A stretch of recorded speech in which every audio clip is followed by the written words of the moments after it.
બાપુનગરમાં એક બનાવ બન્યો હતો. શું બનાવ હતો, કોની સામે શું હુમલો કરવામાં આવ્યો, કોણ આરોપી, કોણ ફરિયાદ?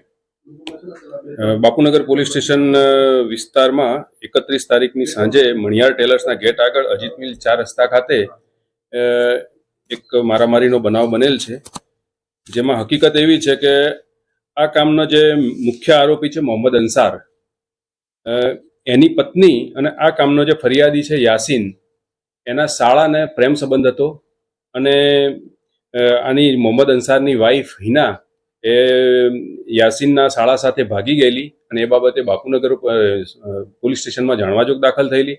એ જાણવાજોગ આધારે બંને પરત આવ્યા પછી મોહમ્મદ અંસાર સાથે એણે છૂટાછેડા લીધેલા, કાયદેસર કોર્ટમાંથી છૂટાછેડા લીધેલા અને એની પત્ની એ યાસીનના શાળા સાથે જતી રહેલી.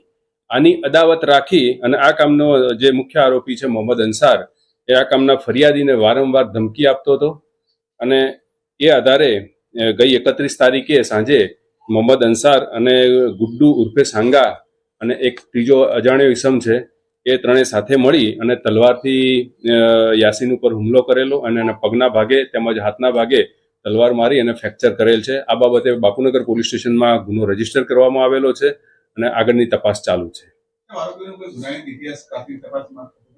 આરોપીમાં જે મોહમ્મદ અંસાર છે એના વિરુદ્ધમાં એક ગુનો દાખલ, શરીર સંબંધી એક ગુનો દાખલ થયેલો છે અને જે ગુડ્ડુ છે એના વિરુદ્ધ કોઈ ગુનો રજીસ્ટર નથી થયેલો, પરંતુ અરજી સંબંધે જામીન લેવડાવેલા છે. આજે આરોપીઓ છે તેઓએ એક કારને પણ સળગાવી હતી, જેમાં આજે ફરિયાદી છે તે હોવાનું કે ફરિયાદીનો સાળો હોવાનું પણ શંકા હતી. ખબર પડી છે આપણને? ના, એ હજી તપાસ એની ચાલુ છે.